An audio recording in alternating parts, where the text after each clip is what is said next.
Welcome back. Mangalagiri MLA Alla Ramakrishna Reddy తన రాజకీయ భవిష్యత్తుపై కీలక ప్రకటన చేశారు. వైఎస్ షర్మిలతోనే తన రాజకీయ ప్రయాణం ఉంటుందని కుండ బద్దలు కొట్టారు. ఖచ్చితంగా రాజకీయాల్లో ఉంటానన్న ఆయన తిరిగి వైఎస్ఆర్సీపీలోకి వెళ్లే ప్రసక్తే లేదన్నారు. జగన్మోహన్ రెడ్డి మంగళగిరి సెగ్మెంట్ తో పాటు తనకు అన్యాయం చేశారని ఆరోపించారు. నియోజకవర్గ అభివృద్ధికి 1200 కోట్ల రూపాయలు కేటాయించిన సీఎం నేటి వరకు ఒక్క రూపాయి కూడా ఇవ్వలేదని మండిపడ్డారు.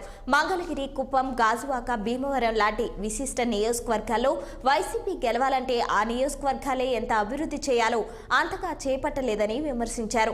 మంగళగిరి వైసీపీ కార్యాలయంలో ఈ వ్యాఖ్యలు చేశారు ఆళ్ల రామకృష్ణారెడ్డి.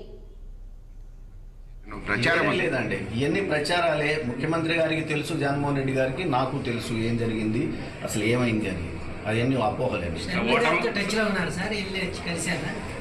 ఏమంటే నేను అందరితో టచ్ లోనే ఉంటాం. కలిశానండి, నేను కలిశాను షర్మిలమ్మ గారిని. పార్టీ తరఫున నియోజకవర్గం నుంచి పోటీ చేసే అవకాశం ఉంది. ఇప్పుడే మేము చెప్పలేమండి, నేను ఇప్పుడు చెప్పలేము. షర్మిలమ్మ గారు ఇంకా నిర్ణయం తీసుకోలేదు. షర్మిలమ్మ గారు ఇంకా కాంగ్రెస్ పార్టీలో జాయిన్ అవ్వలేదు. ఆమె అఫీషియల్ గా జాయిన్ అయిన తర్వాత నేను మళ్ళీ మిమ్మల్ని కలుస్తాను. ఓటమికి భయపడే ఎమ్మెల్యే గారికి ఇక్కడ ఈ రాజీనామా అనే ఎవరన్నారన్నమాట, ఎవరన్నారు? లోకేష్ టీడీపీ వర్గాలు ప్రచారం చేస్తున్నాయి కదా, దానికి అది నేను వెళ్ళలేదంటే ఒకవేళ తెలంగాణ